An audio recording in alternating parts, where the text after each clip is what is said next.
Let's talk about product backlog. Product backlog क्या होता है? प्रोडक्ट बैकलॉग ये होता है कि आपकी तमाम रिक्वायरमेंट्स जो हैं जिस डॉक्यूमेंट में मौजूद होती हैं उस डॉक्यूमेंट को प्रोडक्ट बैकलॉग कहा जाता है। प्रोडक्ट बैकलॉग की जो ओनरशिप होती है वो क्लाइंट या प्रोडक्ट ओनर के पास होती है। यूजुअली ये स्क्रम और एजाइल मेथोडोलॉजीज में यूज़ किया जाता है। इनफैक्ट एजाइल की और भी बहुत से फ्रेमवर्क्स मौजूद हैं, उनमें भी यूज़ किया जा सकता है। It is one of the artifact of scrum. In fact it is the only source जहाँ से आपको रिक्वायरमेंट्स मिलती हैं और डेवलपमेंट टीम जो है अपना काम स्टार्ट करती है। सिर्फ इसके अलावा और कहीं से रिक्वायरमेंट्स नहीं आती, सिर्फ प्रोडक्ट बैकलॉग ही है जहाँ से आपकी तमाम रिक्वायरमेंट्स मौजूद होती हैं उसके अंदर। कुछ देर पहले मैंने ऑर्डर्ड लिस्ट की बात की थी। ऑर्डर्ड लिस्ट से क्या मुराद है? ऑर्डर लिस्ट से मुराद ये है कि प्रोडक्ट बैकलॉग के अंदर आपकी जितनी रिक्वायरमेंट्स मौजूद हैं वो ऑर्डर्ड फॉर्म में मौजूद होनी चाहिए। ऑर्डर्ड से मतलब ये है कि जो हाईएस्ट प्रायोरिटी की रिक्वायरमेंट है वो टॉप पर होनी चाहिए और लीस्ट प्रायोरिटी की रिक्वायरमेंट्स जो है वो बॉटम में होनी चाहिए। बात यह है कि ऑर्डर की होनी चाहिए। सिर्फ क्लाइंट जानता है कि क्या चीज़ इंपॉर्टेंट है उसके लिए और क्या चीज़ इंपॉर्टेंट नहीं है। तो स्क्रम टीम हो गई, आपका प्रोडक्ट ओनर हो गया, आपका क्लाइंट हो गया, ये मिलकर बैठते हैं और डिसाइड करते हैं कि ऑर्डर्ड किस तरह से होना चाहिए, प्रायोरिटी वाइज क्या चीज़ पहली प्रायोरिटी होनी चाहिए और लेस प्रायोरिटी की क्या चीज़ होनी चाहिए। जो फर्स्ट प्रायोरिटी की, जो हाईएस्ट प्रायोरिटी की चीज़ें होंगी वो स्क्रम टीम या डेवलपमेंट टीम पहले बनाती है। लीस्ट प्रायोरिटी की चीज़ें बाद में डेवलप की जाती हैं। प्रोडक्ट बैकलॉग को अगर डिफरेंट चंक्स से ब्रेक किया जाए तो स्प्रिंट बैकलॉग्स की चंक्स में ब्रेक होती है। मींस के स्प्रिंट बैकलॉग क्या हुआ? स्प्रिंट बैकलॉग ये हुआ कि आपने एक चंक अगर पिक किया, हाईएस्ट प्रायोरिटी चंक जो पिक किया फर्स्ट, वो एक ऐसा चंक होगा जिसको हम स्प्रिंट बैकलॉग कह सकते हैं।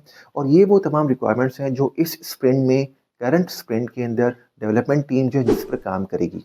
Let's suppose top priority features हमने चूज़ किए। लेट्स सपोज वो थे हमारे 20 फीचर्स जब हमने चूज़ कर लिए आउट ऑफ मैनी अदर्स, तो ये जो 20 फीचर्स हैं ये स्प्रिंट बैकलॉग का पार्ट बन जाएंगे और इस करंट स्प्रिंट के अंदर इन 20 फीचर्स पे काम स्टार्ट हो जाएगा।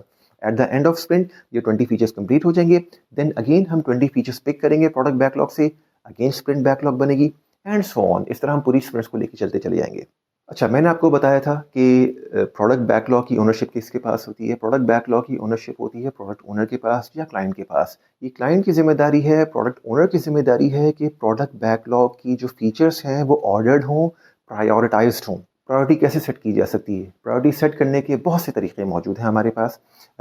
फॉर एग्जांपल चंद मैं आपको बता देता हूँ। कॉस्ट ऑफ डिले है हमारे पास, यहाँ पर $100 टेस्ट है और इसको 100 पॉइंट टेस्ट भी कह सकते हैं। मॉस्को मेथड है हमारे पास कानो मॉडल है एंड सो ऑन। बहुत से तरीके हैं। इन टेक्निक्स को यूज़ करके आप प्रायोरिटाइज कर सकते हैं। टेक्निक्स हमें क्यों चाहिए प्रायोरिटाइज करने के लिए? अगर मैं क्लाइंट हूँ तो तमाम के तमाम फीचर्स मेरे लिए इंपॉर्टेंट हैं। ठीक है, ऐसा नहीं हो सकता मैं कहूँ यार ये फीचर इंपॉर्टेंट नहीं है मेरे लिए, ये फीचर इंपॉर्टेंट है बहुत ज़्यादा। मेरे लिए एज अ क्लाइंट हर चीज़ इंपॉर्टेंट है। ठीक है, लेकिन स्क्रम टीम इन तमाम फीचर्स को डेवलप नहीं कर सकती। उसने वन बाय वन फीचर्स को डेवलप करना होता है। वन बाय वन का मतलब ये होगा कि पहले आपने कुछ पिक करना है और उसको डेवलप करना है, फिर कुछ पिक करना है और उसको डेवलप करना है। तो जब फर्स्ट पिक करना है आपने किसी बेस पर पिक करना होता है। आपने किसी प्रायोरिटी की बेस पर पिक करना होता है। वो प्रायोरिटी कौन सेट करता है? वो प्रायोरिटी जो है क्लाइंट सेट करता है। यही मैंने आपको बताया था कि प्रायोरिटी सेट करने के डिफरेंट वेज हैं। 4 वेज मैंने आपको बताए हैं। इनफैक्ट इन 4 वेज को हम एक एक करके समझने की कोशिश करते हैं। फर्स्ट मेथड मैंने आपको बताया cost of delay. Cost of delay से क्या मतलब है? ये वो कॉस्ट है क्लाइंट को जो फील होती है कि यार अगर ये फीचर डिले हो जाए तो क्या कॉस्ट पड़ सकती है। हर फीचर को डिले कॉस्ट निकालेगा वो। जिस फीचर की डिले कॉस्ट सबसे ज़्यादा होगी मीन्स कि सबसे ज़्यादा ज़रूरत उसको उस चीज़ की है, उसकी हाईएस्ट वैल्यू हो गई, उसकी हाईएस्ट प्रायोरिटी हो गई, उन तमाम चीज़ों को वो हाईएस्ट प्रायोरिटी देगा और वो चीज़ें पहले कंप्लीट होंगी बाकियों के मुकाबले में। फिर मैंने आपको बताया था मॉस्को मेथड। मॉस्को मेथड क्या होता है? मॉस्को मेथड ये कहता है कि बहुत से फीचर्स ऐसे भी हैं जो बहुत ज़रूरी हैं, कुछ फीचर्स ऐसे हो सकते हैं जो ज़रूरत ना हो। मॉस्को मेथड आपको बताता है कि there are some features who should be, must have, should have, could have and want have. इन बेसिस पर आप डिसाइड कर सकते हैं कौन से फीचर्स की प्रायोरिटी ज़्यादा होनी चाहिए, किसकी कम होनी चाहिए। The next is $100 test. Idea ये होता है कि आप $100 आपके पास है और आपने कस्टमर को या क्लाइंट को वो डॉलर्स देना स्टार्ट किए और वो तमाम डॉलर्स आपने बांट दिए क्लाइंट को और क्लाइंट को ये कहा कि तमाम लिस्ट ऑफ फीचर्स है आपके पास, आप किस फीचर को कितने नंबर ऑफ डॉलर्स देना चाह रहे हैं अनटिल आपके तमाम $100 खत्म हो जाए। जिस फीचर को हाईएस्ट नंबर ऑफ डॉलर्स मिले होंगे उसकी वैल्यू सबसे ज़्यादा हो गई और उसी वैल्यू पर की बेस के ऊपर उस पर काम स्टार्ट होगा। अगेन प्रायोरिटी सेट हो गई।